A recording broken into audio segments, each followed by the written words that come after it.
The following podcast contains explicit language.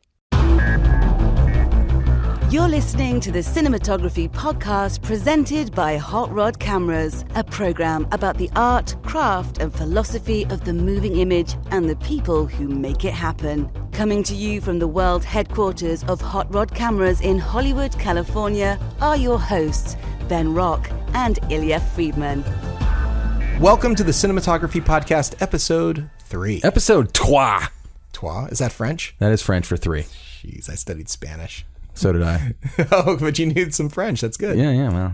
I'm Illya Friedman. Hey, and I'm Ben Rock. Woohoo, Episode 3. 3. Very excited. I knew we'd make it this far.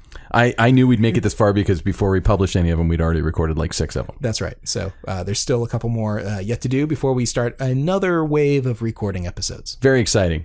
So Illya, you just came back from South by Southwest. I did. South by Southwest is a film festival I definitely feel on the rise. There's now... On the rise? On the rise. It is very much on the rise. I feel like it has arrived at the upper plateau of film festival-dom. It is, but it's not necessarily a film market, although there have been movies that have been acquired there in the past, and there was a movie that was acquired there this time, actually one of our clients. It was a movie called Exist, which was made by some friends of yours. Several friends of mine, yeah? Yeah, several friends of yours. And from back in the past. That's right. From my dark Blair Witch days. And they made a midnight movie section. Well, I guess they have a section of movies called Midnight Movies there, which are all generally horror and genre pictures. And Exists was your friend's movie and our clients at Hot Rod Cameras. Let's name them. It's Eduardo Sanchez, who was the co-director of Blair Witch, and it was produced by Robin Cowie and Greg Hale, who were both producers on Blair Witch. That's right. And of course, the cinematographer was John Rutland, who has done some terrific work with Ed before. He shot Lovely Molly and now Exists. All of us are doing the University of Central Florida proud. That's right. You guys are all alumni. Indeed. Exists was also a big hit with audience members. It won the audience award for the midnight section, which was very cool. I understand that every showing was sold out, which is, not atypical for a film festival, but still, I went to several movies that had plenty of seats, and I understand there wasn't an empty seat in any of the screenings for Exist, and you had to get there really early if you wanted to see it. But you also had some other clients at the midnight section, right? We did. We had a client with a movie there called Home, which I almost don't even know how to describe, but it definitely has a few real good jumps and creepy moments in it, and the cinematographer of that project is a long-term client of ours. In fact, he bought what was probably the very first 70 PL we ever converted. Oh, nice. Bridger Nielsen, and he's a really, really talented young guy who has shot a bunch of things, and he has a production company called Gravity Giant Productions. And what's a Gravity Giant? Gravity Giant, I believe that is a giant planet, isn't it? Like a giant gas planet, a gravity giant, isn't it? Well, I could be wrong. I don't know. Maybe that's a red giant, and it has a lot of gravity, and I'm applying all kinds of mixed metaphors here. When we get to work on our astronomy podcast, we'll get right on that.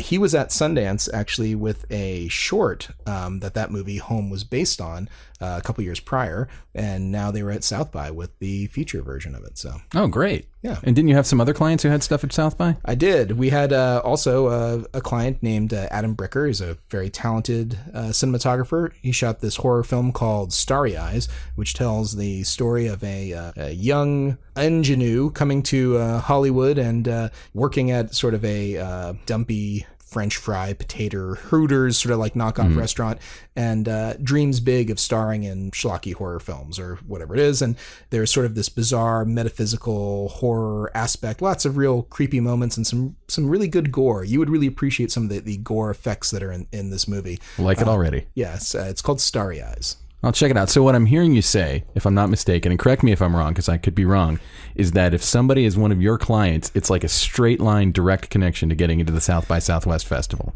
I didn't say that, but I'm glad that you made that connection. I'm really thinking you're probably right. As a matter of fact, there's a huge percentage of our clients are making horror films and going to South by. All future customers of Hot Rod Cameras should note this, that if you'd like to get into South by, pretty much you just have to buy something from us or, talk to us for 15 minutes. Just get a follow focus ring. They're like, $50, $20. Yeah, just get some of those, get some cam tags. Boom. You're right at South by. I've never been to South by Southwest myself, but I have been to another film festival in Austin called Fantastic Fest.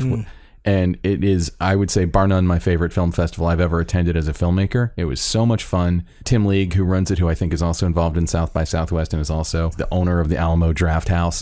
Like, that guy is just like consummate showman. And I've never, as a filmmaker, had a better experience at a film festival than I did at Fantastic Fest. I got to go to the Alamo Ritz a couple of times, and it is a really cool experience. The projection is excellent. I actually got to see a restoration of the 1954 original Godzilla movie, which was sweet. Spectacular. As sort of a fun little bonus, Gareth Edwards was there, and he showed up with a completely temp everything little preview screening of the new Godzilla movie. Nice. And let me tell you, it brought down the house. It was really amazing. And he talked about a little bit about Monsters, which of course was a big hit. Which Love Monsters. Started off at South by. Monsters is the movie that made me go, shit, I have to learn visual effects now, because look at what this guy did with no money and a very, encyclopedic knowledge of how to use all these visual effects programs, and how he told a great story in a way that you don't think of as a giant visual effects kind of story. Speaking of film festivals, let's talk about today's guest, Frazer Bradshaw. Yes, let's talk about Frazer. Frazer has a history with the Sundance Festival, doesn't he? Correct, yeah. He has directed and DP'd 2 projects, a short and a feature. The short was called Every Day Here, and I want to say that was at Sundance in 2000. I actually saw it at Sundance. And then he had a feature in, I want to say 2008, called Everything Strange and New, which I also saw at Sundance. I just happened to be at both of those festivals, not stalking Frazer. He has a really unique cinematic voice as a director. As a DP, I feel like he has his footage has a real distinctive, interesting, haunting visual quality. And I can also tell you from personal experience, because he's shot a few things that I've directed, that he is just an absolute pleasure to work with. Not a screamer, never raises his voice except to be heard from a distance, and just a real fun guy to have around on set. Great sense of humor and a lot of fun. Not afraid of technology either. I remember way back when. I met Frazer years prior, but I remember when Conversations, your movie from a few years ago, came up. Frazer was like one of the first people ever to sign on to shoot 24p with the AJ SDX 900, which was the first broadcast style standard definition 2/3 inch chip camera out there. But he totally embraced it and wanted to use the PS Technic Pro 35 adapter, and this was all like really fairly new stuff at that time, and he dove headfirst right in and got a really, really beautiful look for that project. Yeah, no, I agree. Really, really beautiful look. And again, just really efficient, knows how to get the job done. Just a brilliant problem solver on his feet. Definitely has dug me out of several holes when I've worked with him in the past. What can I say? I just really admire the guy's work, and I admire his mind. When in the interview, we'll talk about some of his influences and things that you don't usually talk about when you're talking about cinematography. Esoteric, interesting places. He talks about things like structuralism, which I, was over my head when we were talking about it. Yeah. And, made me go home and look it up and research it. And, he also talks about just like the things that compel us to be filmmakers, what it is he loves about art. He also, bags on LA a little bit, which is my hometown, but well, my adopted hometown. He's also a really bright guy, and you can tell that he's a really passionate guy who he does whatever is required, whether it's directing the story, whether it's producing the story, whether it's shooting the story, or all of the above. Yeah, and I think that it's he was a really great get for the show. Yeah, no, I'm excited to have him on, and I think more people should know about Frazer Bradshaw. So without further ado, here he is, Frazer Bradshaw. The Cinematography Podcast Interview. I'm here with my good friend Frazer Bradshaw, DP and director based in San Francisco. Thank you so much for coming out. It is really my pleasure. I actually kind of want to start with something that I've brought up to a few people, and I don't know that I've named you by name, but you said something to me once, or maybe I just inferred something from what you said, that I kind of have got stuck in my head about cinematographers and how they approach the work. And that is that I believe, and maybe I'm wrong, and maybe you can tell me a more nuanced version of it, but that some DPs kind of approach the work primarily from a camera and compositional point of view, and some guys approach it primarily from a lighting point of view. And I'm not saying that you don't care about the lighting or that the lighting isn't very important to you, but I feel like the lighting often serves your composition more than your composition is capturing the scene that you've lit. I would imagine I probably said that to you long ago, and I don't know that it rings any bells. Basically, you you walk into a situation and you look at it and you understand the problems you need to solve as you look at it. And sometimes the problems are going to be around lighting, and sometimes they're going to be around composition, and sometimes they're going to be around any number of other things. But if you understand the crux of your problem, then you can start building solutions, starting with the most important and complex of the solutions. Certainly, if I was shooting a dialogue scene in a feature, lighting is going to be the most important part of that. Because you're looking at people's heads talking to each other. You don't, it's not like, well, I'm going to reinvent the wheel on the talking head shot with a brand new, exciting composition. I'm going to start with the lighting, and then I'm going to try to build the composition and all that. The other choices, really all choices on a feature, are going to come from the script and the director. And the intention for the scene, but in terms of logistical problems, I think you look at the set, you look at the available light, and you start solving the big problems first, and then they get more and more finite and more subtle until you have an image that's ready to be shot. I might retire this question because I've asked everybody this, and I've gotten some varying different questions, and one person sort of disagreed with the premise of the question, saying that composition is kind of the director's job anyway. But when I've worked with you, I remember on more than one occasion while working with you, I would describe the shot that I was looking for. You would set it up. I'd come. It was exactly what we had discussed, but it looked different and way cooler than what I had imagined when I talked to you. Like it fit in an interesting, different way, and it's hard to even describe when I try and explain to people like what I think you bring to a project. To me, it's one of the many things I think you bring to a project. But it was something that, and I think a good DP will almost always do that. You have a way that you do it, and I don't know that there's a way to bottle it. Is there a way that you would describe sort of your aesthetic approach or even your process when approaching a new project? I'm really interested in visual authorship and giving a film a visual signature that is in some way all its own.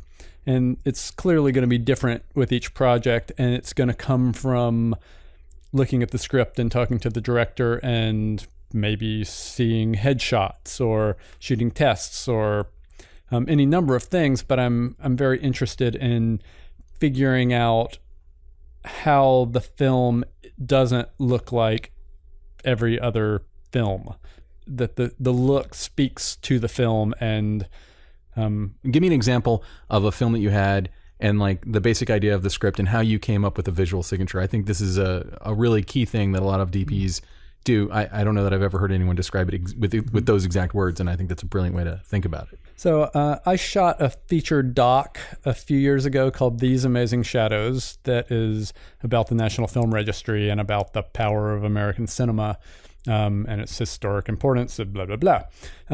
And we knew going in that it was going to be interview heavy and that there were going to be a lot of clips from classic American films. And that essentially the clips from great American cinema that were going to comprise, 40% of the film were going to sort of lend it a visual signature, a very bizarre kind of all over the place visual signature, but it was going to be cinematic looking. And so thinking about that, we shot some tests to try to come up with a visual interview style that felt theatrical. And we ended up with very obtuse eye lines and very obtuse key lights, so that you're looking primarily at the dark side of someone's face, and your backlight and your key light are on the same side, and you've got the triangle of light on the cheek closest to the camera. And it looked very much like I might light a subject in a feature film. Mm-hmm. And that was very much the intention, is how can we create a look for interviews that has the feel of classic narrative cinema? So that was a strategy going into that doc, to do something that was totally unorthodox in a doc, but to intentionally mirror the subject matter with the visual presentation of talking head interviews. Interesting. Can you give me an example of when you did something like that in a more narrative sense? The way that we lit These Amazing Shadows interviews was very much like I might light any dramatic subject in a feature, with a dark shadow side and a 3/4 key light that creates a triangular light on the dark cheek and just enough backlight to make the hair glow a little bit without looking too much like a backlight. A little bit darker background than you might normally have in a documentary interview. Well, it's something that, obviously a lot of DPs have talked about this kind of stuff with us. And it's something I'm interested in, like when you're looking at the script, is there a process by which you come up with the set of rules that you're going to approach? Like, I guess in my mind, I always think like the rule would be, like wider lenses earlier in the film and we're going to get progressively longer or whatever. The way that you're going to visually tell the story, is it something that comes out of conversations with the director? Sometimes directors aren't going to really know exactly how to do that. And so they go to you and say, how would you do it? How do you go about finding that signature that you're going to use that's going to be the stamp on the film? I think it's really very different for each project, and it certainly comes a lot from talking to the director. Clearly, if the director has a lookbook, then you can start there. In a way, the director doesn't really know and isn't really supposed to know, and that's where I come in. The director gives me a big picture sense of what he or she wants, and it's my job to figure out what that big picture means in finite detail and to manifest a physical, not literally physical, but literally to manifest an image from the obtuse sensibilities that the director wants to capture. And as a DP, I have the experience and the tool set and the knowledge to think, if I'm given a specific descriptor, to think in terms of size of key, hardness, softness of key, how bright the background is in relationship to the subject, of what kind of diffusion filter might be appropriate, color temperature, are the shadows warmer or cooler? I have a set of, tens of thousands of variables that I can fine tune to try to capture that nuanced thing that the director is trying to describe. Now, how about when you're directing? Because you direct some of your own work as well. So when it comes to directing and DPing, the question that I always wonder about is, how do you bifurcate your mind in that way? When I've shot and directed, I find myself like my brain starts wandering to the composition, and it's harder for me to watch the actors. Or if I start watching the actors, then I notice like, oh shit, the headroom's all completely wrong.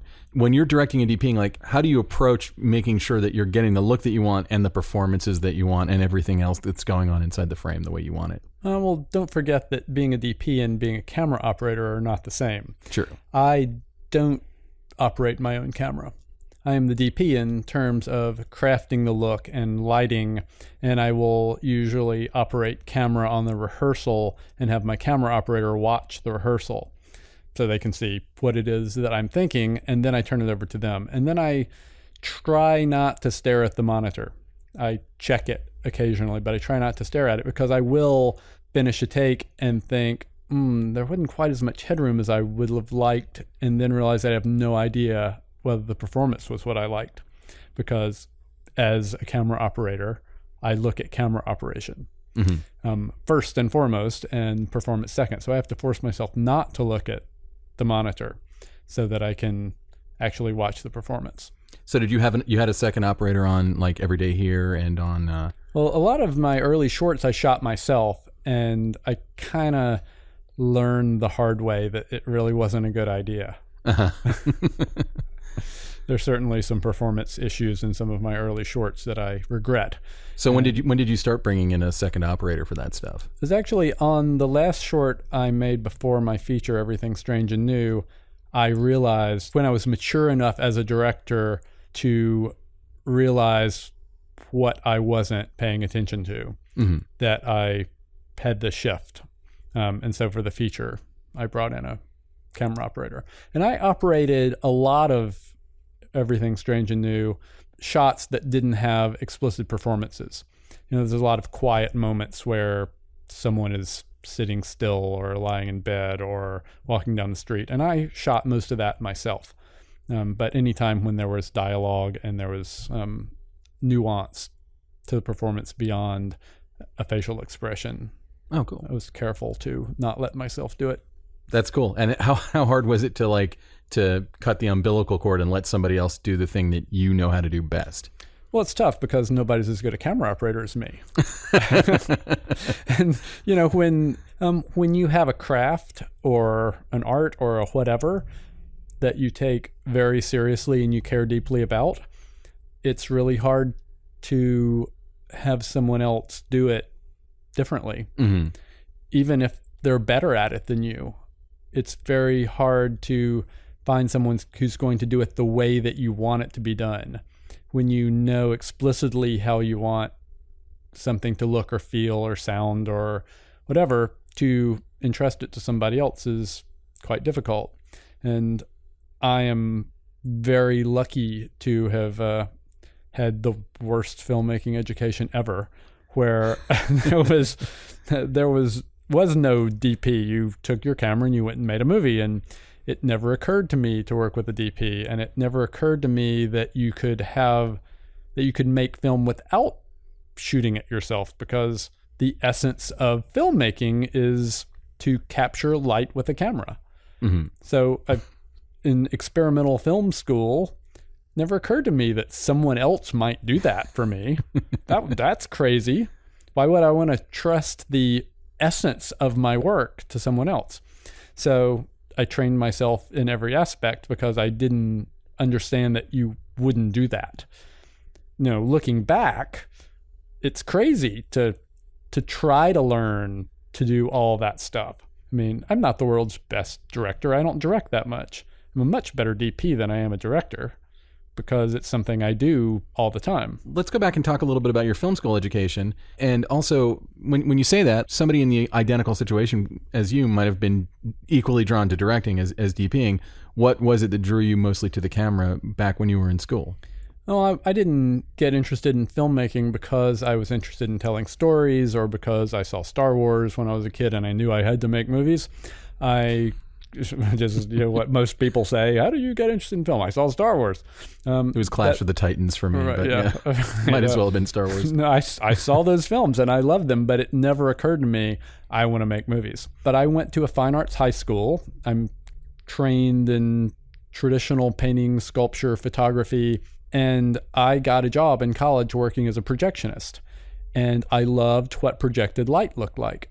And that's what I was interested in.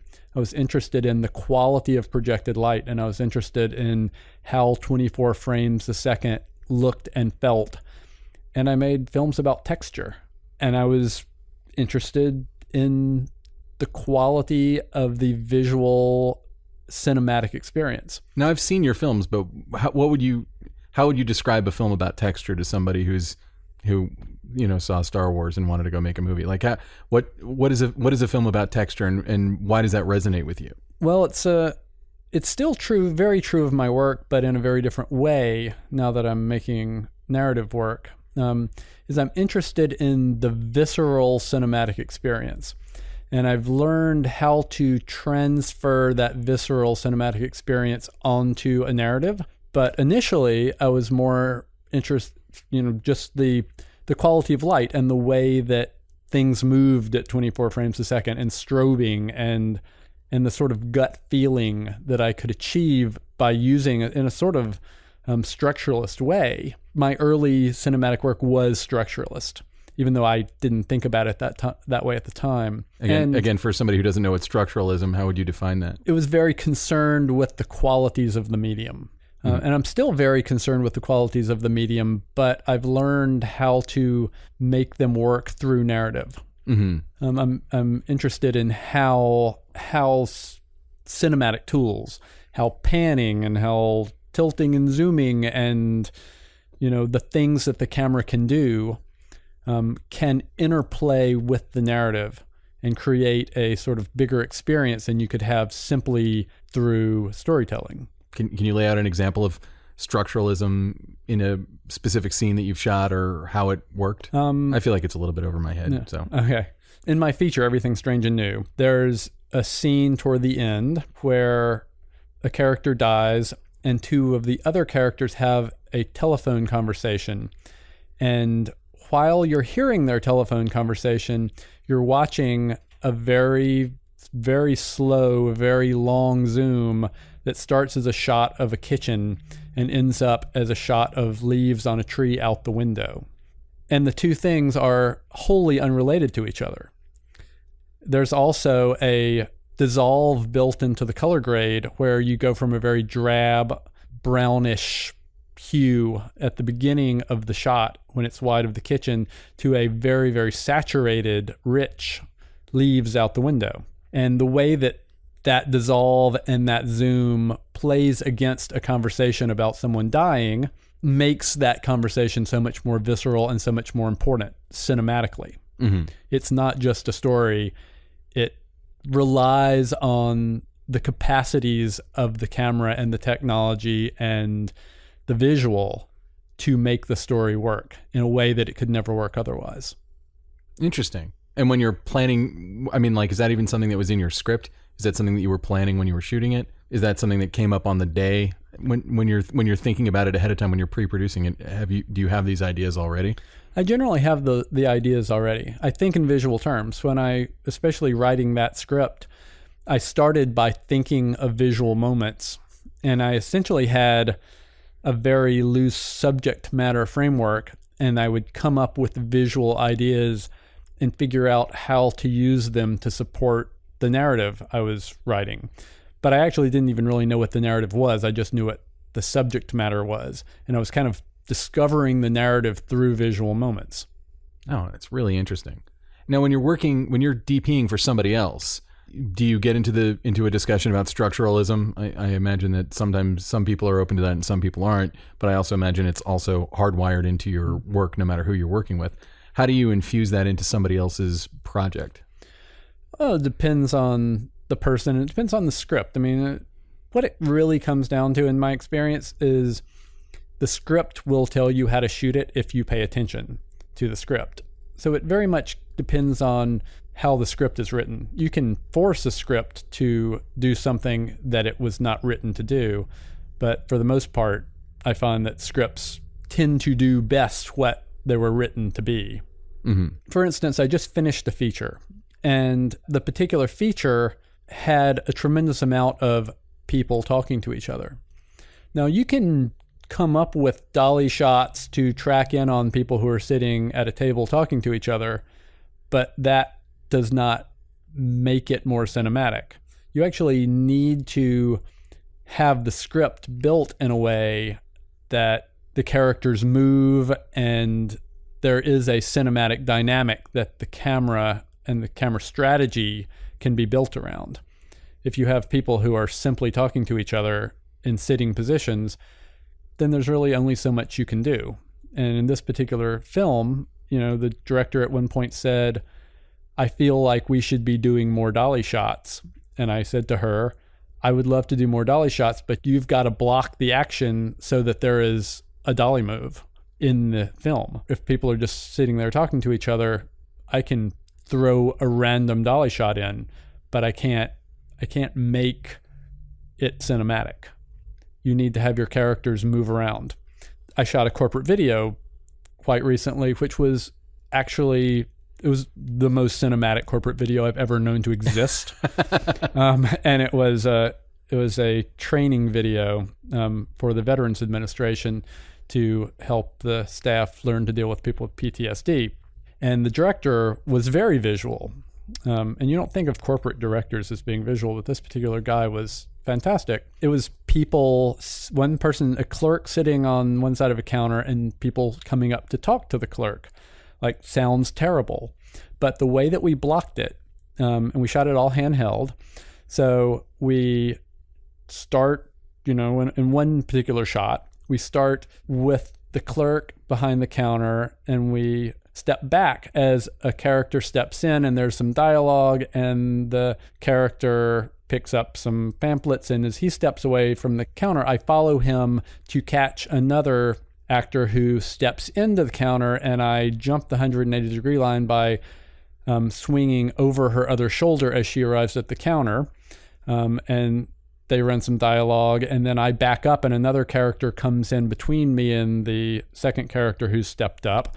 And then I come over to a close-up on him, and then he steps out, and we follow him out to go back to the second character, and then she steps away from the character, and as she walks away, we follow her and then cross behind some chairs, and she sits down, and I kneel down, and we have looking over another set of chairs at her. It was just like all one long take? This is all one long take. It was like a 3.5 minute take. Was there other coverage, or was that it? There was other coverage, and it needed to be other coverage because there was so much going on, but the fact that you could come up with a way to make something as banal as 3 people stepping up to a counter to talk to a clerk into a complicated cinematic moment, it's basically what I love. In this particular example, we were able to take something very banal and turn it into something rich and cinematic. And there's always an opportunity to do that, but you usually need collaboration from the director. You need the director to give you something to play off of. And from a lighting perspective, you can't do beautiful, sexy, moody lighting if the dialogue isn't supporting it. I mean, you can, sure, people do it all the time, watch TV, but it does not make for good cinema. And how would you define cinema? You were talking to me earlier today about the differences you see storytelling in like an indie cinema kind of a framework, and how you see it in kind of more of a mainstream about it. Well, you explain it because you're way better. So I usually describe there being two ends of the spectrum. One is a studio film. In a studio film, you're watching other people have experiences. In an indie film, or probably more appropriately, an art film, you are sharing the experience with the characters. There are certainly many places on the trajectory between those two. Sure, and I'm sure you can come up with examples of both that do the opposite, right. But But as a filmmaker, I'm particularly interested in the latter. I want the audience to have a deep empathetic experience with the characters, and I want to create a visual signature that supports that, and use some of the structuralist may be too explicit for some of this stuff, but I want to use the camera and I want to use cinematography to help create that cinematic, empathetic, visual, visceral experience that can only come from cinema. So I hope I'm not asking you to repeat yourself with the story, but I'm curious if you have a good example of how, from a cinematography standpoint or even from a directing standpoint, where the audience is experiencing the movie with the characters. Like, can you give me an example of where you've done that in particular, or where you've made a choice to go in that direction more? It really takes the director to do that. I try to infuse certain things when I can. For instance, a really simple tool is to ask yourself, or to ask the director, which I often do, whose scene is this? And if, character B's scene in this scenario. So if it's character B's scene, then maybe I want to always have character B around. I want to have a clean single on character B so that we have a clean, focused experience of character B and their facial expressions, but I want to shoot all of character A over character B's shoulder so that character B is always present in the scene and the audience is always reminded that they are seeing things with character B. The directors that you've worked with, did they often come to the table with these kinds of ideas already in place, or do you kind of, I guess, talk to me about how you work with the director to help design these kinds of ideas? Well, working with directors is really all over the map. I've worked with directors who have had explicit storyboards that were drawn exactly like they wanted them shot. And in those cases, I simply execute. And if a director knows exactly what they want, it's their prerogative to have exactly what they want. And it's my job to give it to them. And I am happy to do that. But I've also worked with directors who say, oh, cinematography, I don't know anything about cinematography. You're great, so you do that. And then I do whatever I want. I don't actually want to do whatever I want. I want to do what the director wants me to do. And the director often doesn't actually know what they want me to do. So in that case, it becomes my job to figure out what the director actually wants, even though they don't know. Without naming names, like what percentage of directors that you work with do you think come to the table with like, here's how I want to do it, and how many are asking you to solve that problem for them? To be honest, and not to diss on any directors that I've worked with, but a huge number of directors, probably 30+%, come to the table saying, this is what I want, and I know that they don't actually want that, but they think they do. And so I always entertain what they want, but I try to very gently suggest that, oh, that's good, but let me also try this and show you this. I'm all for preparation. In my own work, I prepare very explicitly. I write scripts that are not in script form with very explicit camera movements and lighting and things that you're not allowed to put in a script. But I know I'm going to direct them, so whatever, I'll do whatever I want. And I'm all for directors preparing in any way that they see fit. But in my own work, what I found, and in everyone else's work, what I found is no matter how much you prepare, when you get there and you see the real actors really run the real dialogue in the real space, then there are ample opportunities to create much better, more interesting, exciting ways to accomplish what you set out to accomplish. And often you realize the way that you would plan to do it just ain't going to work. I really believe that there's a Zen saying that if you do not understand the path as it meets your eyes, how can you know the way that you walk?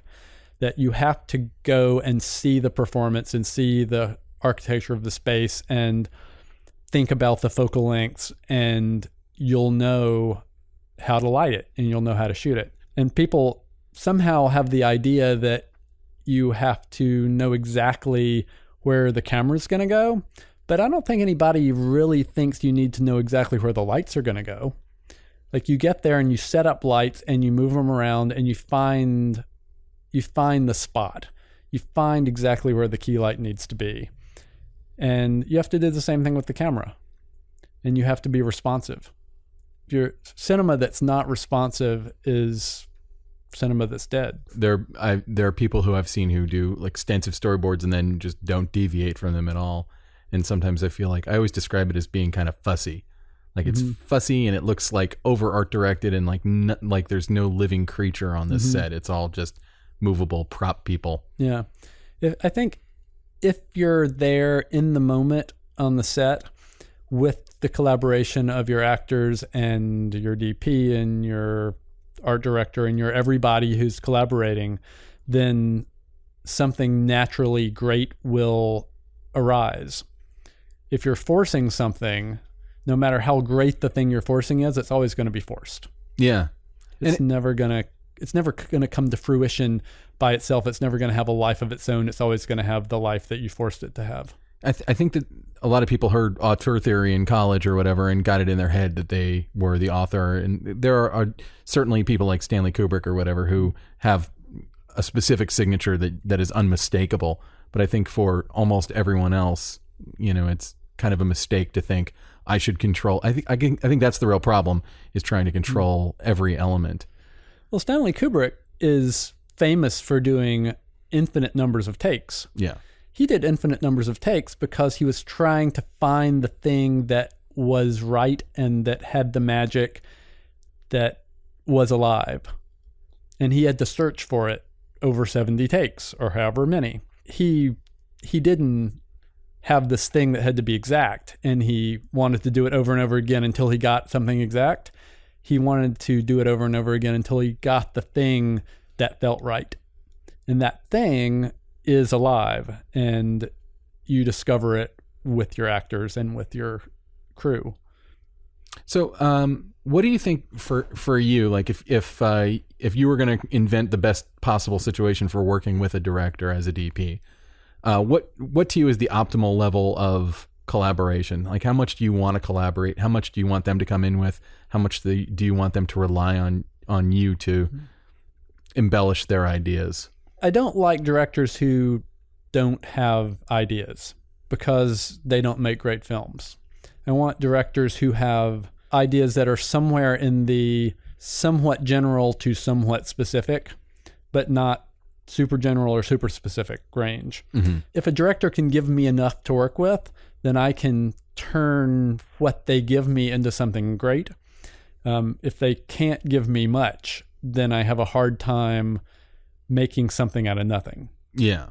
So the more raw material, the more general raw material I can get from a director, I think the better job I can do for them. What kind of raw material? Lookbooks, references to other movies? What do you think is the best way to build a movie experience that's unique and different from every other one? Well, any kind of visual signatures, a sort of a description of the characters and their arcs, backstory on characters, anything that I can have to help me more deeply understand the director's intentions and the film's intentions. The more information I can have about the director's intentions for the film, the more I can respond to them. So what are some examples of materials that directors have presented you that have like really sparked something with you and have given you that fodder? I had this director who was a producer on my film, who is one of the smartest people I know. And I was shooting a short for him. And I said, so what do you want this film to look like? And he said, let me think about that. And he brought me a picture of a watermelon that was a very early 1920s dye transfer photograph, a still life of a watermelon. And he said, this is what I want my movie to look like. And I was like, what the hell? And that's all he would give me, because he wanted to see what I would do with it. And I saw him do things like that with actors repeatedly, that he would give you not enough information and obtuse information and figure out what you would do with it. And once you had something concrete, then he could respond to the more concrete thing that you had to offer him. So it was a really interesting interplay where he didn't try to know what he wanted. He wanted the experts to try to show him what he wanted so that he could respond to what the experts were giving him. So how did you make the film look like the 1920s dye shot of a watermelon? This was back in the days of film. Oh, no. We shot 72-48 and we bleach bypassed it, and I shot it through a bunch of diffusion and a chocolate filter. Nice. And it looked like it didn't really look, maybe if I'd shot a watermelon still life with that process, it might have looked sort of like it, but we were shooting actors, so it was not actually applicable at all to a watermelon. So do you think, I guess only he could really answer this question, but do you think he was giving you that so that you have something to react to, but he didn't really have here's what I want my film to look like? He didn't have he wouldn't have said, I want a chocolate filter and a bleach bypass in this film stock or whatever. Right. Was it just that this watermelon shot gave him a certain feeling or emotion that he was trying to capture? Or do you think he was just giving you throwing something at you to make you react to it? It was probably both. He probably liked this picture of a watermelon, and he also just wanted to get me to react. There was another moment on his same set where it's a short, and it's a story of a fellow, and he wakes up in the morning and he makes his coffee and he's reading his newspaper and he looks out the window and there's a pirate digging a hole in his backyard. And he goes out and he gets in a fight and he ends up killing the pirate. I could go on, but that's not important. The important thing is that the actor who plays the pirate kept saying to him over and over again, what's my motivation? I'm a pirate, but like, where am I from? What kind of treasure am I looking for? And he kept saying, you're just a magical pirate. I don't know. Like, repeatedly, like wouldn't give the guy anything. And right before we rolled the first take, he went to the actor and he said, you're Satan and you're here to make this guy's life a living hell. and action. So he would, that's his shtick, is to fuck with you in order to get you to give him something really authentic. That's fun. Yeah. It's interesting. I always wonder about people who are able to do that. Although you always hear about like Lars von Trier or whatever, where it's kind of... Well, this fellow's a lovely guy. I think he's a sweetheart, and that's how it works for him. Yeah. No, I mean, it's playful and fun and kind of keeps people on their toes creatively, which is sort of what you want. You want to see that on a set. And you don't see that on sets nearly enough, where I feel like everyone's under a lot of pressure. I feel like I sort of want to get a little bit more of your backstory when you were in art school and moving into cinematography. If you wouldn't mind talking a little bit about maybe more into college and when you started actually working with film cameras and working with film. Well, I went to the San Francisco Art Institute, and I was really interested in photography. And I got there. Was really interested in photography. I got a merit scholarship in photography. I got there and I took a color class because I'd never done color. I'd always done black and white. Thought, okay, I'll try color. The first day of class, the instructor took a photograph of everybody. And the second day of class, he gave us the photograph he had taken of us and said, go in the dark room and print this. And I went in the dark room and I printed it. And it, on like the third try, I got it in the ballpark. Probably not very good. I have no real memory, but it was, the colors were more or less right. And then I was like, well, that was boring. And so then I tore the negative up in little pieces and I found some gauze and I scrounged some hair out of the corner and I stuffed it all into the enlarger tray and I turned everything to yellow orange and printed it. And I took it to him and I said, look what I made. And he said, does this make you happy? And I said, yes. And he said, you shouldn't be in my class. And so that was the end of my career as a photographer. Wow.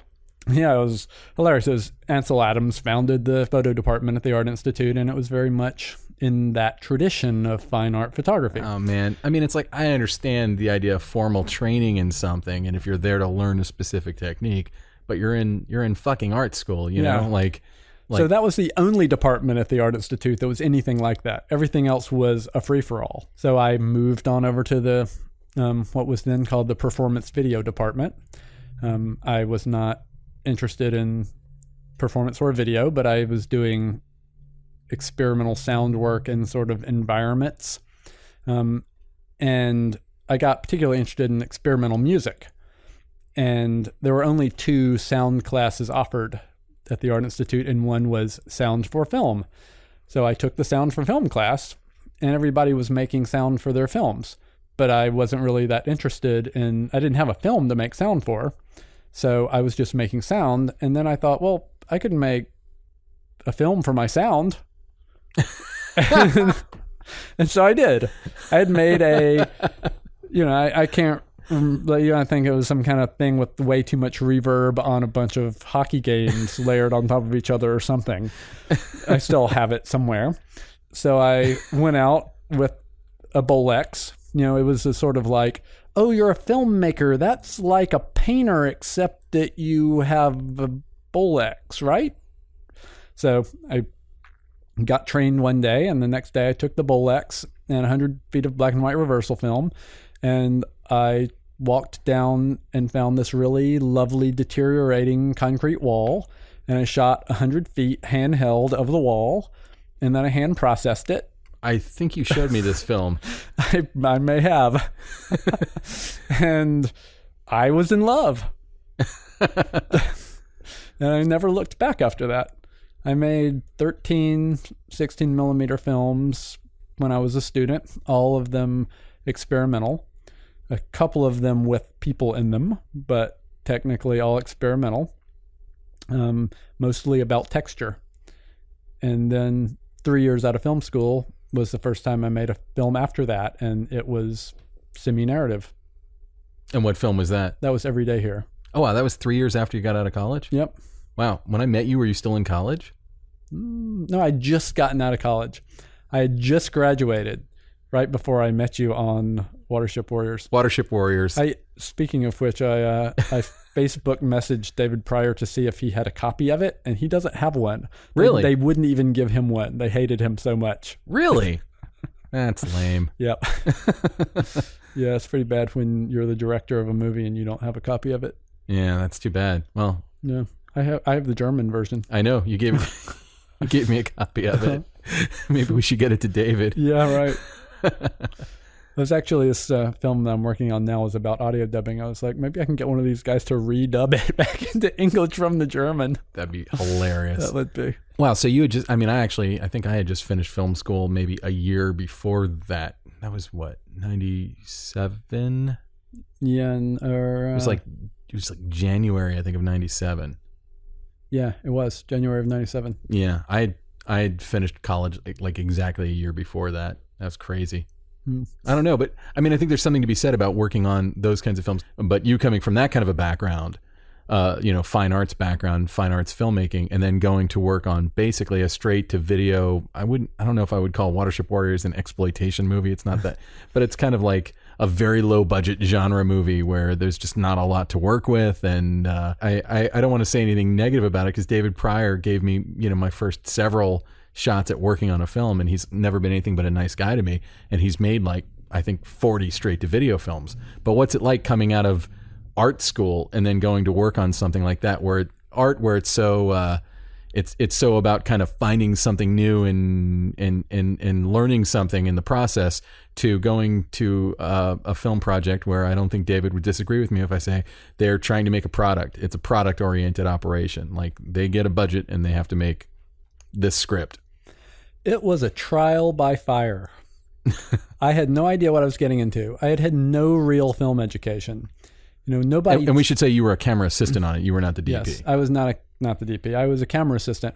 One of my friends, like a skater friend from my teenage years, was the production manager, and he called me up and said, "Hey, do you want to be a camera assistant on this movie?" And I didn't know enough to know that I had no idea what a camera assistant did. I thought, I've used cameras. I can do that. So the couple days before we started shooting, the camera package arrived from Atlanta, and myself and the first AC were to prep it. Now, I was a second. The first had been an electrician prior. He had never been a AC before. Yeah. So he didn't. And the DP was a gaffer. Yeah. And the DP, yeah. So the DP didn't know about the camera, nor did he care. And neither of the ACs did. So I suddenly sit down with an SR package, and there's a follow focus and a matte box. And I've never seen one in real life, and I don't actually know what they do. I don't know how the lightweight rods mount. I don't know anything at all about the camera. And it was a little bit of a disaster. And it took us a very long time, hours, to figure out how all the pieces went together. Which was really, it's not really what you want with camera assistant. I didn't know. But the first AC didn't know any more than you did at that point, right? No, he really didn't. I had to figure out how to load it. And I had learned nothing about how you do this stuff in film school. I mean, it was really like, here's a Bolex, go make a movie. Really? There was no protocol. There was no anything. I had no idea how to be on a set. One of the things I didn't know how to do, one of the many, many things, was to tape the magazines when they had film in them. Oh, shit. So I was checking to make sure, it was like it'd been the fourth 15-hour day in a row or something. And suddenly, as I'm downloading the film at the end of the night, I'm like, oh man, I've got to check and make sure I took all the core adapters out. And so I just start opening magazines looking for core adapters. And well, this magazine has the core adapter in it, and it also has the film in it on the core adapter. That's already been shot or not? That had already been shot. Oh shit. So what little bit of professionalism I had was to go own up to the fact that I had just exposed this roll of film to the DP. And the DP was very, he didn't yell at me. He was actually surprisingly pleasant about the whole thing. In the end, it turned out that it had been so quick and in such subdued light that the film was fine. Uh-huh. So I should have lied. I don't recommend that to anyone.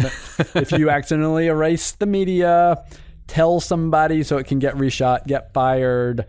you'll still work again. If you don't tell anybody, you won't work again. You'll never work in Mobile, Alabama again. Yes, that'd be terrible. I was making $400 a week, man. Me too. Yeah. So I got fired, but I said, I really want to stay on. I won't load film anymore, but if I'll slate, I'll be the second or the camera PA or the whatever. So they demoted the first down to second, and I became the slate guy. Uh-huh. And they brought in a new real camera assistant from Atlanta who was definitely the biggest asshole on the planet, who really couldn't do anything other than scream at me and the previous first, and make homophobic jokes. Oof. He is an ex-military guy, and pretty much everything he had to say was either "you're a fucking idiot" or some joke about sucking his cock, which I took to mean that he really actually wanted somebody to suck his cock. Luckily, that wasn't me. There was like one particular moment that stands out where he'd been yelling at me for anything and everything, and he said, and remember, I know nothing. So he says, "Go get me an optical flat." And I don't know what an optical flat is, and I know it's going to happen, but I don't have much of a choice. Mm-hmm. So I say, "I'm sorry, I don't know what an optical flat is." And so very loudly so that the whole crew can hear him, which is pretty much how he addressed me in general when he was yelling at me. "God damn, you're such a fucking idiot. Fucking optical flat's a clear filter, asshole." Which is, you learn pretty fast what an optical flat is in that situation. I don't know that you learn it well, but you do learn it fast. Yeah. And I never forgot what an optical flat is. Every time you reach for an optical flat, do you think of him for a second? Yeah, no, for years I dreamed of becoming a big studio DP and flying him out from Atlanta and then showing up to set on the first day and seeing him and go, "Oh, him? No, I don't fly him back to Atlanta." Have you? I'm over it now. Have you kept tabs on him on IMDb and seen like the trajectory of his career? Is he still working? I have not. I don't even remember his last name. Every time I have a vendetta, I always just kind of check to see, and it's never a good thing to do because it's either good, they failed in life, and which makes me a terrible person, or it's like, oh my Christ, they're working on all the biggest things of all time, Yeah, well, I've known a number of people who have moved to LA and done very well for themselves, and a lot of them, when I've seen them later, have had a new weird offensive personality and seemed kind of miserable. Because, when you get into a dog-eat-dog world and you're fighting your way to the top, then you end up with the personality of someone who has fought their way to the top. And I'd rather just do good work. Well, talk a little bit about that too, because you've made a choice, and obviously you come to Los Angeles and you go work wherever you're needed, but you've made a life in San Francisco, and rarely do I come across somebody who's in the film world in San Francisco who doesn't either know you or know of you. What's it like to base your operation from a place that's not sort of the central area where films are made? Well, it's big fish in a small pond kind of thing. I don't know that I'm necessarily a big fish, but it's a small pond. There's a saying that people with talent and ambition move to New York, people with talent and no ambition move to San Francisco, and people with ambition and no talent move to LA. Hey. Well, I think it's true of me. My ambition is far smaller than my interest in making good work. And the thing that I can say about working in San Francisco that I can't say about New York or LA, and I've worked a fair bit in both those markets, though not exhaustively, so I can't speak authoritatively. But in the Bay Area, you virtually never work with anybody who's a dick. Everybody in the Bay Area is really good at their job, really hardworking, and really pleasant. And you never have attitude, because if you have attitude, you just don't get called back because there's not enough work to support people who are assholes. Mm-hmm. When I work in LA, there's usually somebody who's an asshole. because there's enough work that person can actually work. I don't know exactly what the formula is, but I love working in the Bay Area because it's such a pleasant place to work. Well, Film Arts Foundation's not around anymore, are they? No, they got absorbed by the San Francisco Film Society who do the film festival. And didn't you used to teach at Film Arts Foundation? I did used to teach. I've been fired from 3 teaching jobs at Film Arts Foundation, Bay Area Video Coalition, and then from California College of the Arts every single time because I'm a working DP and I've gotten a job and I can't, work for 3 hours one night a week for $30 an hour teaching instead of shooting a commercial. Yeah, no, that makes sense. So when I call the day before and say, hey, I just got hired on a commercial, I'm not going to be able to teach tomorrow night, and then they yell at me and fire me, then I just figure that's life. These days I do visiting lecture stuff for Stanford Documentary Program and various other places. Well, and that actually leads to something else that I wanted to talk to you about, because you shoot a fair amount of narrative, but you also shoot a fair amount of documentary. Mm-hmm. I'm interested in how the habit of shooting documentary and narrative, how those two things affect one another. When you're shooting a narrative, what documentary stuff do you bring with you and vice versa? It's mostly vice versa. I would say when I teach cinematography, I teach narrative cinematography because narrative includes everything. If you understand narrative cinematography in a deep way, then you can shoot anything. People who shoot only documentary can't shoot a feature. They simply wouldn't know how. They wouldn't have the broad tool set that one needs. Shooting a feature is the hardest thing you can shoot. 1,000,000 times harder than a music video, 1,000,000 times harder than many kinds of docs. And why do you say that? Like what makes it harder than shooting all those other things? Because you have so vastly many visual styles to work with. And narrative cinematography includes everything. There's, it includes verite filmmaking. It includes experimental filmmaking. It includes deep camera craft and deep understanding of how to expose an image and how optics work and lens choices and lighting.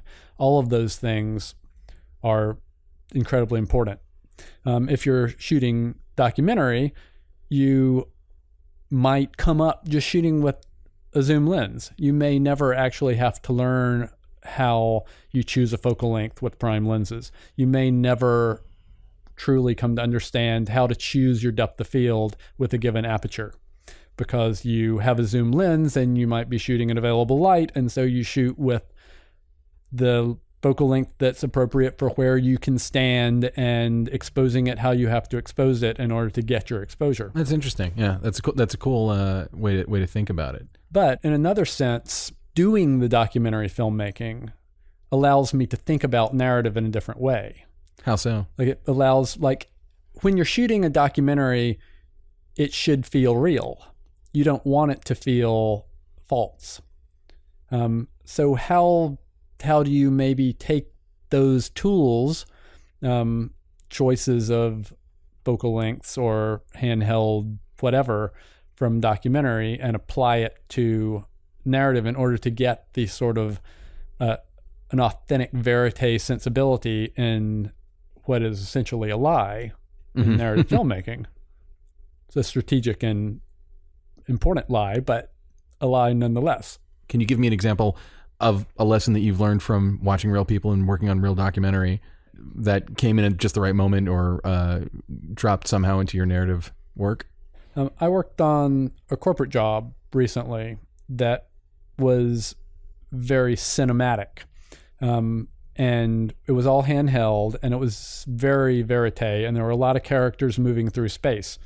And I think that years of shooting verite style documentary, years on and off, because I don't shoot anything exclusively, and I never have. The Bay Area is too small a market to shoot any one style exclusively, except maybe car commercials, which I don't do.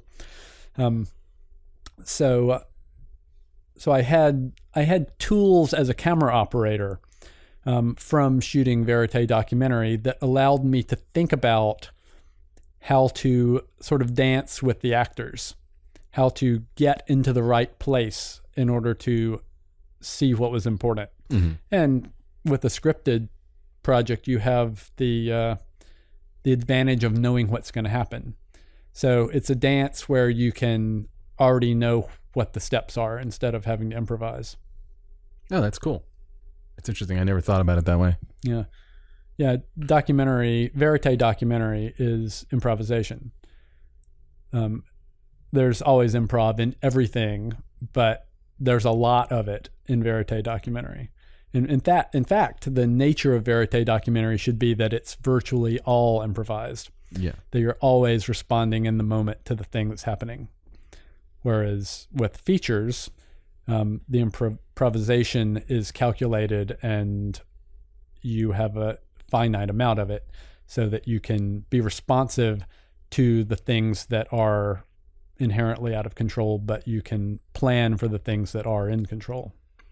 And I don't know if there's really an answer to this, but is there a technique or a way that you would approach shooting a scene to make it to shooting a narrative scene to give it more of that this is happening now, this is spontaneous, there's life in this moment kind of juice that you would get just by showing up and making a documentary about anything? That's an interesting question. And I think it would depend on the script and the story.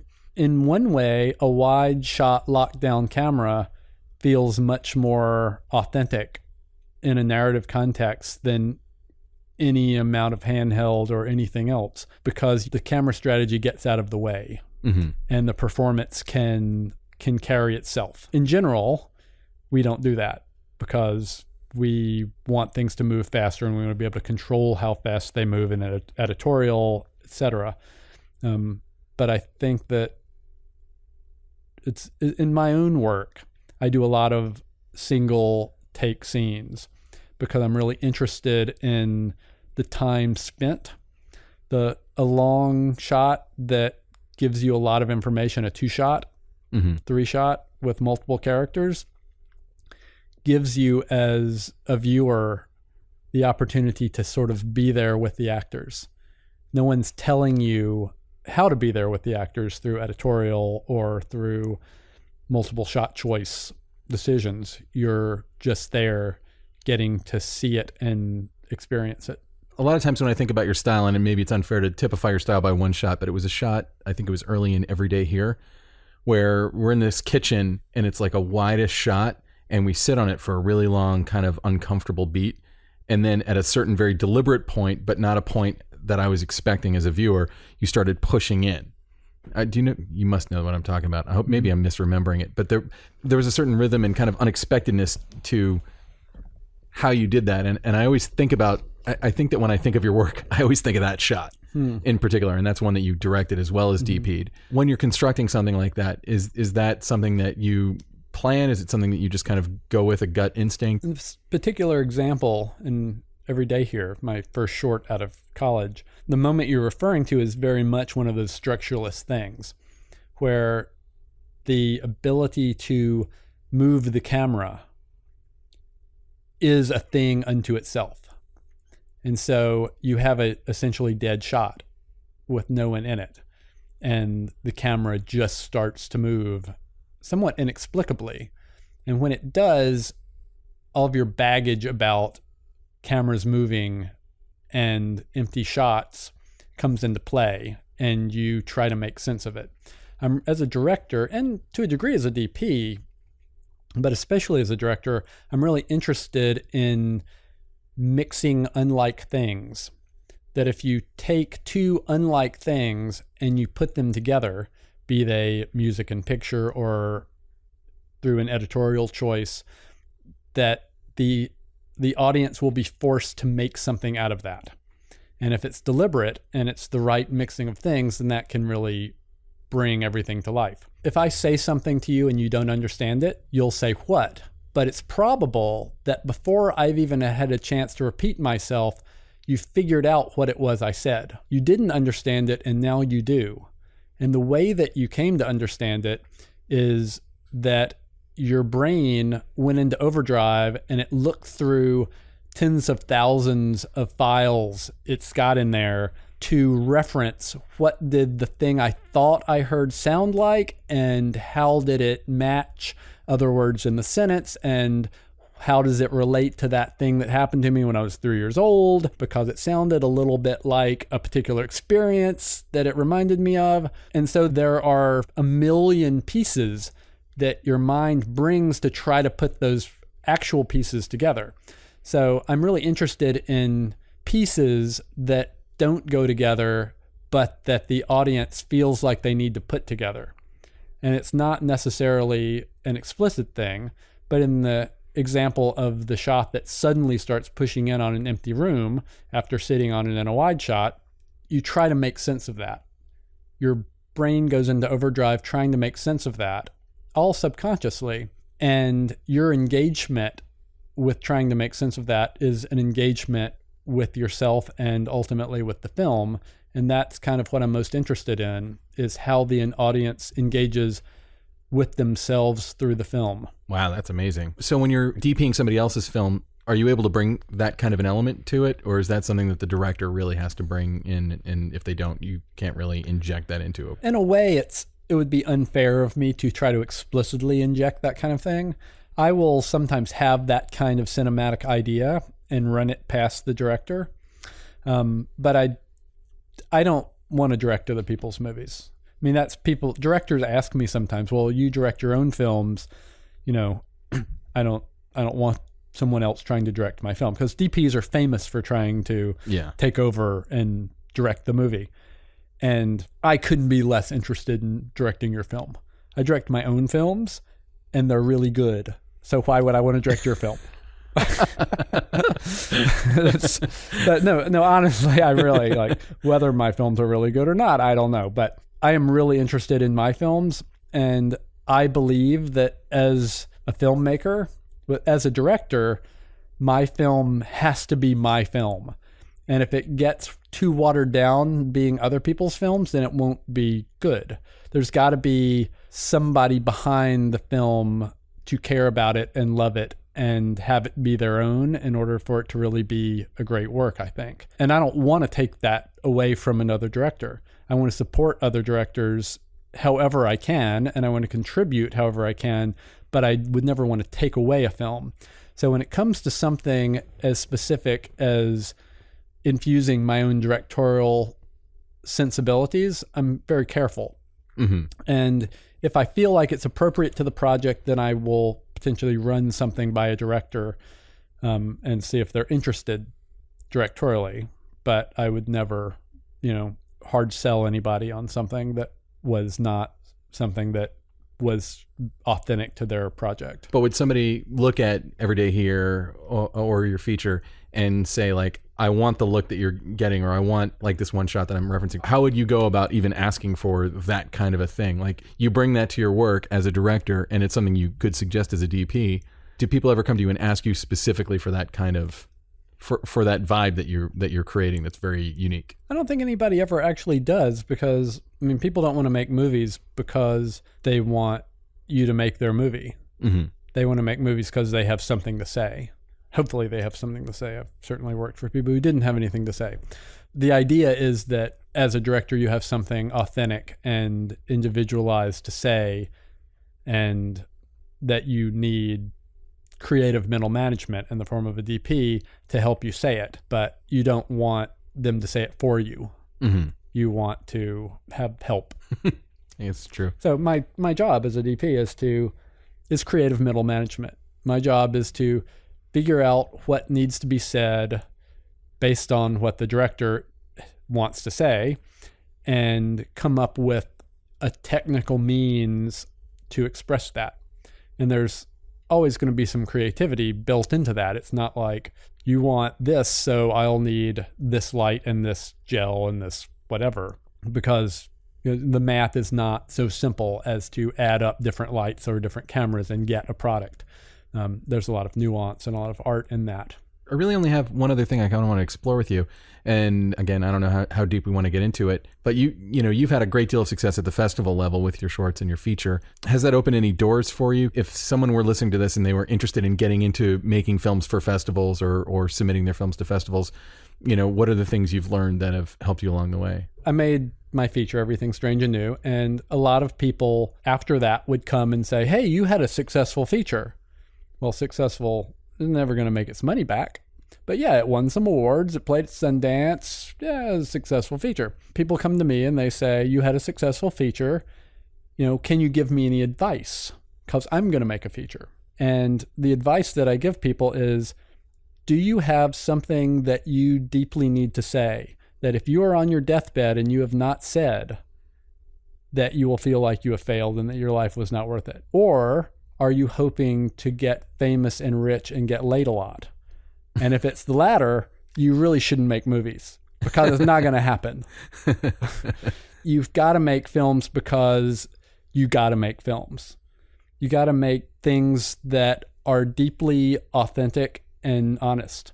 And that doesn't mean that it has to, be autobiographical and it has to, be in some explicit way honest. Mm-hmm. But you've got to speak honestly about whatever it is that you're making.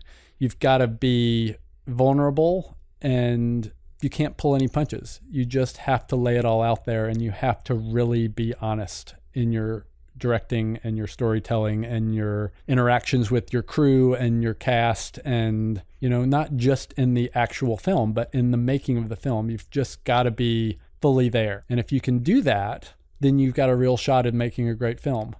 But if you're trying to make a film because you think films are cool and you really like how cool films are and you want to be the guy who makes the car chase scene, car chase scene movies, Hollywood's always going to do it better than you. Don't try to make a tits and ass car chase feature and expect it to play at Sundance. Well, even, Justin Lin, who makes the Fast and Furious movies, he started with a feature that I believe went to Sundance called Better Luck Tomorrow.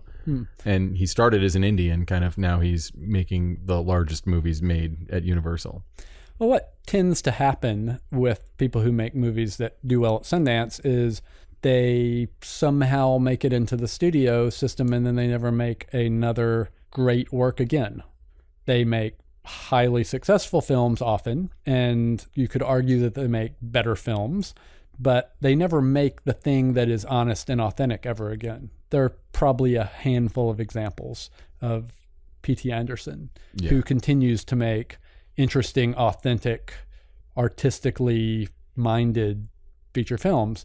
But then you've got a million people who did well at Sundance and, got absorbed into the studio system. And, I know a director, an African-American director who made a very sort of thoughtful drama.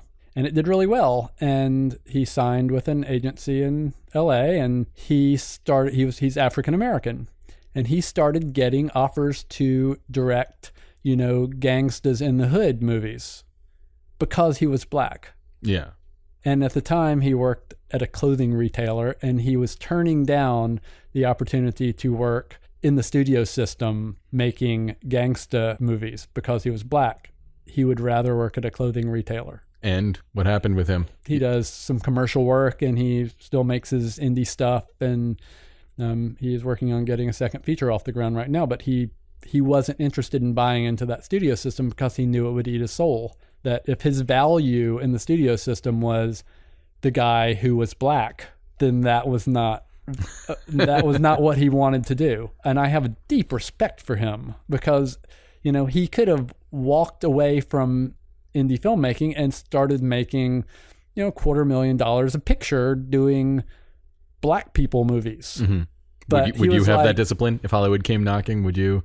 I don't know. I suspect that I would probably very begrudgingly agree to direct some piece of crap and then fuck it up and they would take it away from me because they didn't like the tracking in the middle of the scene with nobody in it shot that I had done.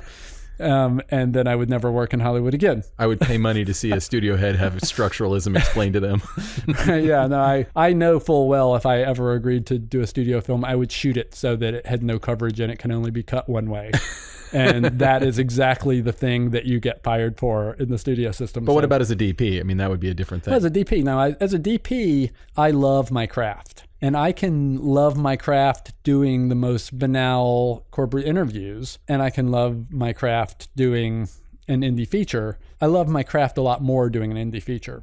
It enriches my soul. I even on a indie feature that's like long, hard days and, you know, the dysfunction that often comes with low budgets, I still feel like I'm doing something important to the world and I'm helping somebody make the thing that they love, the thing that they have to say so that they can go to their grave happy.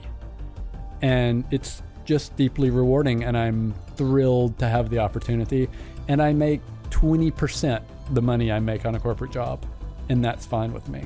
I work 5 times as hard, I make 20% as much money, and I couldn't be happier. I think that's a great place to leave it. Is there an online place that people can find you if they're looking for you? The trick to finding me online is knowing how to spell my first name correctly. Frazer. FrazerBradshaw.com. Frazer. Bradshaw is just like it sounds. Cool. Frazer Bradshaw, thank you so much for coming out. Thank you, Ben. So that was Frazer Bradshaw. And on the next episode of the Cinematography Podcast... Coming up on the next episode of a very special Cinematography Podcast. A very, very special Cinematography Podcast. The guest will be Abraham Martinez, or Abe Martinez to his friends. Abe is a extremely talented cinematographer. He shot movies. He's also worked as a camera assistant for some of the biggest and most well-known cinematographers out there, and has learned and absorbed a tremendous amount of information over the years, and does some amazing, amazing work. I met Abe Martinez, 15 years ago, perhaps. He was actually my loader on a movie. Oh, nice. And it was a terrible, terrible movie. At least I've never even seen the movie, but it was a terrible, terrible sequel where the stars of the movie were dogs. I'll just say that. Yeah. It was one of those movies where like, yeah. Wow. Yeah. So anyway, but Abe, I was immediately taken by him because he had an amazing work ethic and a terrific can-do attitude. And he and I became really good friends from that, and we've kept in touch ever since. And without further ado, here is Abe Martinez's war story. And now, war stories. Taking a camera along to another country is going into the unknown, but also there to capture and tell stories. When my wife and kids and we sold our house in LA, moved to Kenya. As soon as I get there, I shoot a movie, and after I shoot the movie, we began looking for a place to live. Me being a cameraman, I had to find a place that can house and shelve my cameras. So it was very important that maybe I have a little office or a little safe place in Kenya to lock up my gear. And we went to how everyone else looks for houses in Kenya, is you can look up on the wall at the grocery store. So we looked up on the wall, we found a place to live, and we went to go look at it. Monkeys used to come to the lawn and to the yard, and we found a house, and I was ready to make a deposit, but my wife said, you know what, this is not our house. There's a house that would sit with me, let's just wait and see. So as we're sitting there talking at the grocery store, I look up, I see a house sold for a third less what we were looking for. So I said, let's try this. It seemed like it's too good to be true. It's a 3-bedroom house at way cheaper than we're looking at, and it's for rent. So we hop in the car, driving just outside Nairobi to a place called Karen. We pull up to the house, and it was a beautiful home on a big sprawling land, greens, and even there too, monkeys would show up to the lawn. There's a cow walking around. It was almost too good to be true. We found out it was a one big house, 6 or maybe 8 bedrooms, and it was chopped in half. Now the lady showing me the house was a lady named Winnie. Basically, she cut the house in half, and she lived on the back side, I lived in the front. And she asked me what I did, and I said I was a cameraman, and her face dropped. And I was just like, what? She told us she was a widow. Well, her face dropped because she goes, you're a cameraman, so was my husband. who just passed away. She goes, in fact, the place that you're looking at used to be our film studio. He used to keep his cameras down here, and she showed me into the basement where there were shelves where he used to keep his cameras. He left Germany as a freelance filmmaker, and he came to Kenya to work on the movie Out of Africa. She goes, come around to my side of the house. As she takes us around the corner, I see 3 large Steinbecks. I see rolls and rolls of 16mm film from like the Congo War and from Vietnam. He was a war cameraman. I also saw boxes and boxes of slides from Leica. She was throwing these slides away, these precious slides. As I picked up the slide, I looked into the light, I saw the slide, and I saw an old Mitchell camera with a monkey sitting on top of the camera. I saw pictures of him shooting in Malta on various movies. Color charts, there was a frame and focus charts, there was a slate that was rescued in the jungle of a burning plane that he survived on. There's Steinbecks, 16mm film of footage of war from the BBC, projectors, lighting kits, old lenses that were sitting just beyond the door, just beyond the wall. There was about 1 billion stories that were to be told of this little ancient archive. My wife looked to me, she goes, this is the house where we're gonna move. And now, short ends. So that was Abe Martinez's war story, and be sure to come back to us for our next episode where we're going to sit down and talk with Abe Martinez for an extended length of time about all kinds of cool stuff. So now's the time of the show where we talk about our obsession of the week. We talk about things that we're interested in. It could be anything. It could be a piece of technology. It could be an event. It could be a television program. It could be anything. And today, what is your short end, Ben? What is your obsession this week? What are you most interested in? Well, actually, it was something you helped me out with. My friend Bob DeRosa and I are working on a web series called 20 Seconds to Live, and you lent us the brand new Blackmagic 4K camera, which was really exciting to work with. We worked with DP George Foyt, who I'll probably get on here one of these days, and it was a really interesting experience because, like a lot of people, I saw the Blackmagic 4K camera at NAB last year. I'd seen the production camera the previous year. I've had criticisms of the camera, but you never really know till you're in the field playing with it, shooting with it. You also lent us some amazing Schneider lenses that really gave us a beautiful cinematic look, and also those were the Xenon lenses. The Xenon lenses. Is it Schneider Xenon? Is that? Yep, Schneider Xenon lenses. They're great lenses. Yeah. Amazing to work with in terms of their flexibility and how they, they're professional cinema lenses. And I feel like in a DSLR world where we get used to all these kludgy things you attach to cameras to make the follow focus work or something, like when you go back to working with cinema lenses, you never want to go back. And these lenses are, amazing. Even though we weren't working with a full frame camera, it would have covered that. And the look is just beautiful. And the 4K camera was a real interesting experience, just because, it's got a small form factor, easy to move around. The previous episode of this web series we'd shot on an Alexa, which is obviously, oh yeah, it's the gold standard of cameras right now. But, and I'm not complaining about the Alexa, it's just big. And we were shooting on an Alexa with a red zoom that was probably as big as the Alexa itself. 1885. It's a huge lens. Yeah. So the whole rig together was probably close to 50 pounds, maybe more. Wow. And so, like handheld. All my handheld shots went out the door. We didn't do any handheld. Smart. On this other one, there was definitely some handheld stuff that we needed to do. It was very horror movie looking. We had a lot of dark handheld creepiness, and the light form factor was good. Some of the things that I thought were problems with the camera on paper, like the fact that it doesn't have a field swappable battery, not as big of a deal. But of course, you lent us a great battery system. I think it's something that if I was to buy the camera, I would have to budget in getting some kind of external battery system as part of the purchase price. The batteries used were the Paglock batteries, and those are great batteries. They were great. They worked great. We didn't have any problems directly related to the camera. The SSD was interesting because the guy down the hall from you, Tim's Johnson, lent us an SSD that we were able to use from Blacklist Productions. Working with the SSD was fine, but it's another thing that you have to figure if you're going to buy that camera, you're probably going to want a few SSDs So a Thunderbolt dock. Yeah, which you also lent me. You're going to need to offload that footage. You're going to need to be able to move that. Yeah. And it takes a little, it's just, you're generating 4K footage. It's going to take more time. It's funny because like in the DSLR world, I find that I'll just leave the camera rolling and go redirect the actors and keep going because you can be very efficient that way. But with this thing, I was very aware, like I don't want to run out of space because if we run out of space on the SSD, it's going to take 40 minutes to download it. Or actually, I think it took 2 hours on the Thunderbolt dock. Wow. At the end of the day. So it was a big drive though too. Yeah, it was like a 400 gig drive. So it was a little bit more like a film shoot in a way. When we finish something, I would say cut. We're in the digital, like in the all digital workflow, even shooting on like an Epic, I might have kept rolling because memory is abstract art at this point. You can just plug more in. I knew that we had a finite amount of these cards with us. So that was kind of cool. It was sort of a horror vibe, sort of low light. How did you feel about the low light performance of that camera? I think it actually worked really well. The weird thing about it though is that it's ideally rated at 400 ASA, and if I had a Christmas wish from Blackmagic, it would be to get us the same kind of ISOs that we're used to from DSLRs or frankly from any other digital cameras.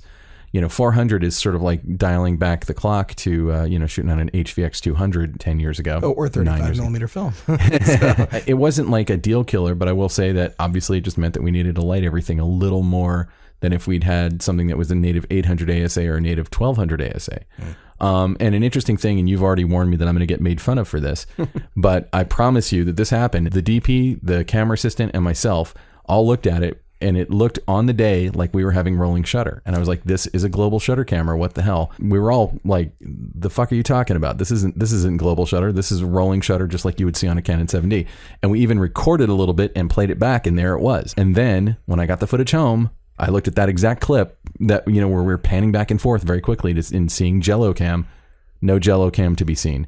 I don't know to this day if that was an artifact of the way the footage was being written to the drive, the way the drive was delivering it to the monitor, the fact that we had 2 monitors on the camera, the specific brands of the monitors, the cables running to the monitors. Who the hell knows what caused it? But I'm sure that can't be a unique experience. Somebody else out there has seen something that looks like rolling shutter on the Blackmagic camera and then got into the edit bay and been like, nope, it's fine. It's perfectly fine.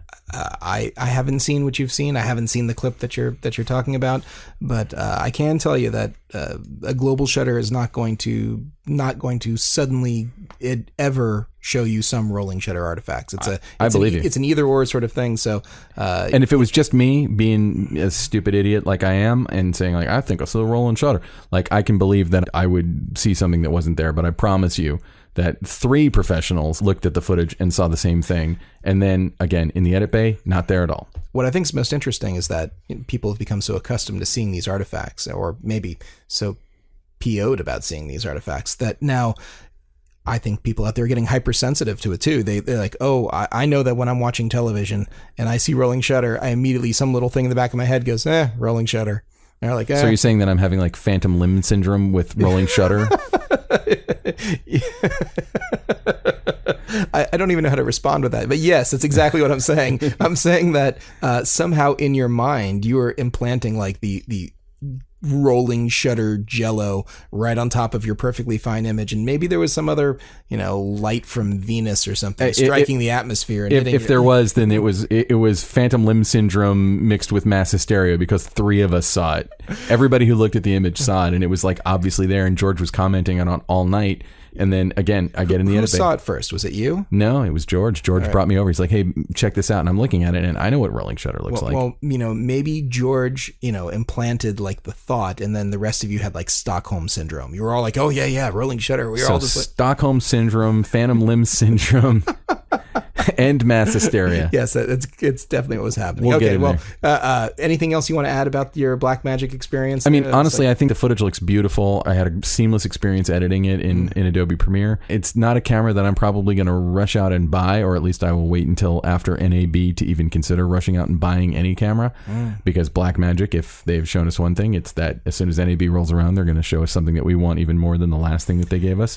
Yeah, and that's a really great lead-in, because my obsession of this week, and actually for the last couple weeks now, because I'm trying to get ready for it, is NAB. And NAB is the National Association of Broadcasters trade event in Las Vegas. It runs from April 7th through April 10th. There's a few days ahead for those who are really hardcore or want to learn something. There's some seminars and some things like that. But NAB is sort of like... Those are the people who spend like $1,100 on NAB badges, and I want to know who they are.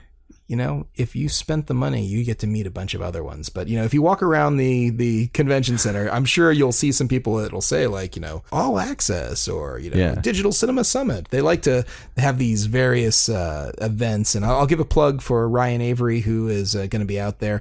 I know he's speaking at one of these events. He's a really, really smart guy talking about cameras, camera accessories, and he's in not the most desirable time slot. I want to say it's like 6 or 7 o'clock on Saturday night. And of course, you know, the time probably people are just about done with their whole like, you know, NAB experience. But if you are one of those people, if you do have one of those badges and you are looking for someone good to, you know, to hear talk about all kinds of cool camera stuff, Ryan Avery is your guy.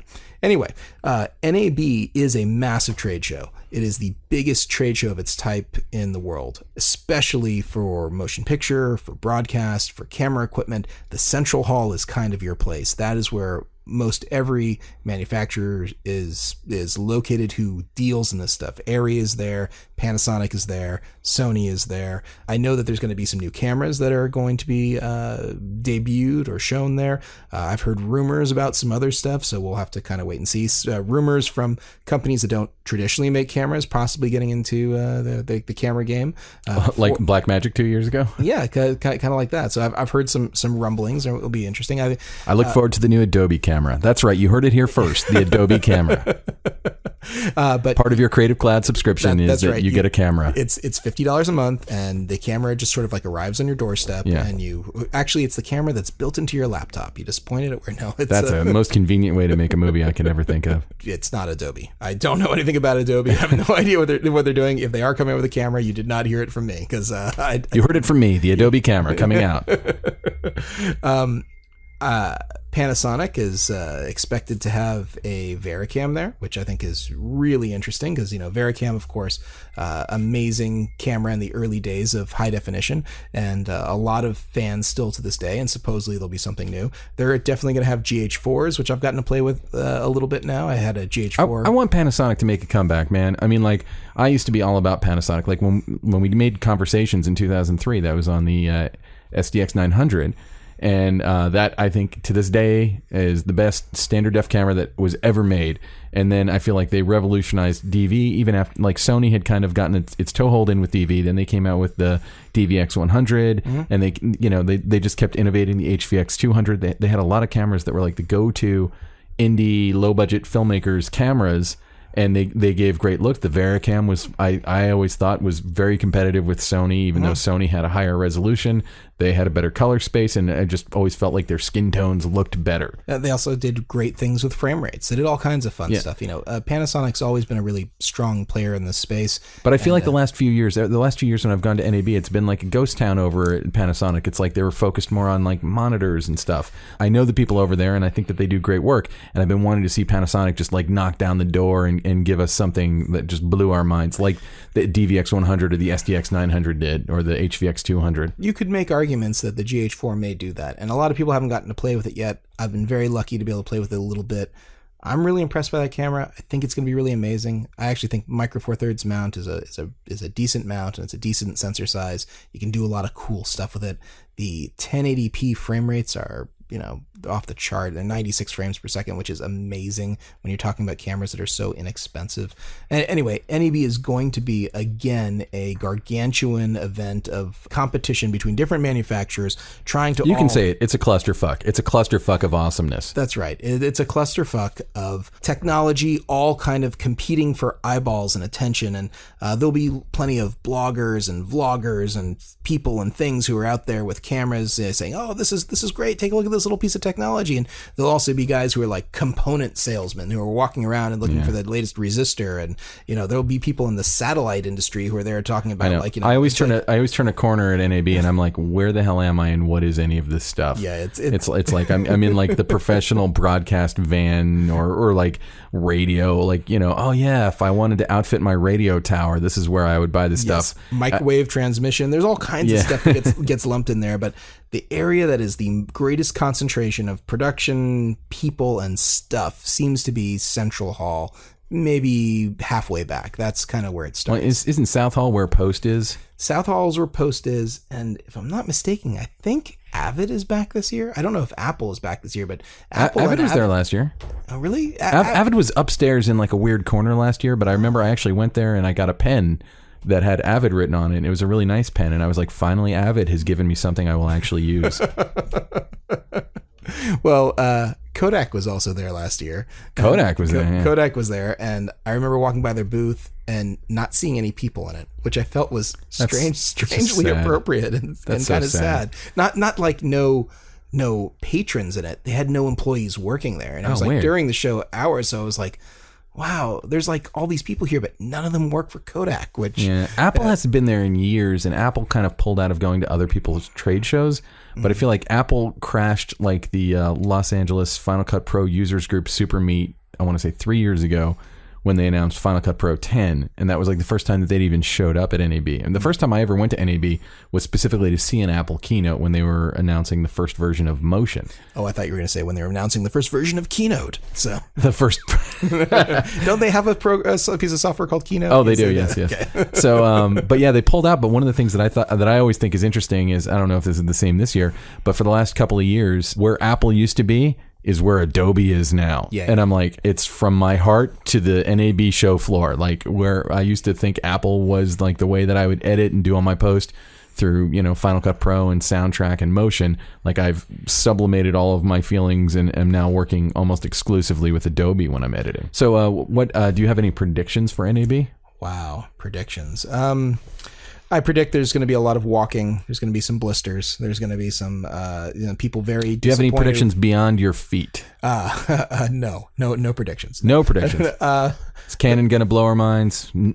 Is Nikon going to finally rise to the challenge? Is Blackmagic going to give us a 9K camera? What are your predictions? Well, I'll be sworn to secrecy, but I'll get to find out about Blackmagic just before the show opens. The night before, they do a thing for all the dealers where they announce the products. It's where they announced the 4K last year, and it was not supposed to be leaked, but someone leaked it into Twitter, and before you knew it, boom, an hour later, everyone knew about the 4K and the pocket camera. Yeah. I don't know anything about Canon or Sony or anything else. I have some predictions. I think Sony might show a 4K DSLR of some sort. They've teased that in years past. I think they might get another tease. However, I think if it was really real and really kind of like ready, we'd probably have seen it by now or heard something. I think that they'd be promoting it. They'd be promoting it in the run up. But since we haven't seen anything, I'm guessing they don't have it just yet. I don't think Nikon's going to blow our minds. I hate to say it to Nikon because I really do love their glass, and I really do think they make great still camera bodies. I'm a Nikon owner and shooter for many years, but Nikon can't make the jump to motion very well. I mean, I know they've hired Janusz Kaminski, and they've done some efforts to appeal to people about their motion side, their cinematography side, but really Nikon, they have a long way to go. They need a lot of help, and I don't know where they're getting it from right now. So, but at least that's how I feel. That's my opinion. Make great products, but yeah, on the motion side, they still need. Is Canon gonna finally give DSLR users something that's like a follow up to, like a worthy successor to the first wave of the DSLR revolution? I think they feel like they've done that already with the 1DC. Now, the 1DC is a very expensive camera, and it does. I think it's nice that they think that. Yes, I think it's nice that they think that as well. But I'm just postulating here. I have no idea what they really feel about it, but 1DC seems to be what they're pushing people towards who want a high resolution, highly, competent 4K DSLR or 4K SLR, if you want to call it that. I think it would be interesting if they just dropped the price of that precipitously, so it became an affordable thing that people would actually buy and use. Yeah, that would make a lot of sense. If it was somewhere in the price of like the 1DX, that might make it really interesting for some people. But as it is right now, it's very pricey, and it makes a good image. And I talked to some people who were involved in a really, really big camera test for a really, really big movie where they test all these cameras, tons of cameras, all the Red cameras, all the Sony cameras, and the look and color that the producers and the cinematographer came back with is the one they said they liked the best was the 1DC, which I think is really interesting because I personally don't have that feeling for the camera. It's not my favorite sort of like look out the box. Doesn't mean you can't make some good looks with it, but I mean, the lesson that we've all learned is you can make almost anything look pretty damn great nowadays, if, using modern grading stuff. I think if I had a Christmas wish from Canon, it would be absorb Magic Lantern and just, use their firmware upgrade to give people better outputs from the cameras that they already own. I know that runs counter to everybody's intuition, but like Magic Lantern, if it was integrated into the actual operating system of the camera and it was a more intuitive system, you could do so much more, even if you have a 5D Mark II, and the 5D Mark III, and every 7D, all of those cameras could be improved.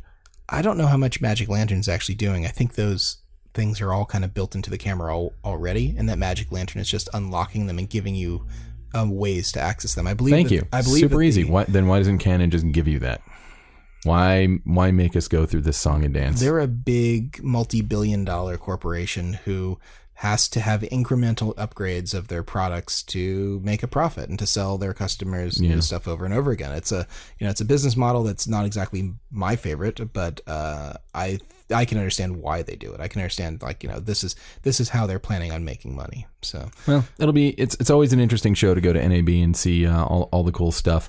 I'm excited, even though, again, we're not a post-podcast. I'm always excited to see what Adobe's going to come out with next year. It's going to be, every year, it's some mind-boggling new stuff. I will assure you that Canon's going to spend some money. I mean, this is the company that's hired, Martin Scorsese and Ron Howard to be their pitch people. So they're going to have a huge booth. They're probably going to do something, probably have a new reel of footage, but they've usually been pretty slow about introducing new cameras. So I don't know if we'll see anything new from them. I say release the C300, fix the ergonomics, and sell it for $3,000, and you'd be in shape. I'm going to add that to my list of things that won't happen, but... Ari's going to be there, of course. They're going to have working Amiras. That's a camera. 4K Alexa. Say it. 4K Alexa. I don't think we're going to see a 4K Alexa. Oh, man. I don't. They're losing business. You can get 3K. You can get, pretty darn close. 4K on board, no external boxes. Give us a 4K Alexa. Well, I have seen some beautiful looking movies shot with that, and I don't think that, we should save it for another episode, but we should actually do a episode of a podcast where we talk about what the hell is 4K, why is it or is it not important, and really the most limiting factor of all, our eyes. And I don't know anyone who's ever complained about the look out of the Alexa. It's beautiful. I just think they need to up the game to 4K. I got one word for you: Skyfall. Amazing, beautiful film, absolutely amazing. I have another one: Rush. Rush, that's right. Rush is another spectacularly good-looking movie. So. Yep. So yeah, Rush, beautiful film shot on the Alexa. Yeah, by Anthony Dodmantle. It just goes to show. It just goes to show, though, it's mostly about the talent behind the camera, not the number of pixels. It's definitely about the talent. And I think that talent is something that anyone out there can develop over time in this industry, or at least should be able to develop. And NAB is kind of a good place for all the technophiles to go and, poke around and see some stuff and, have fun in Vegas.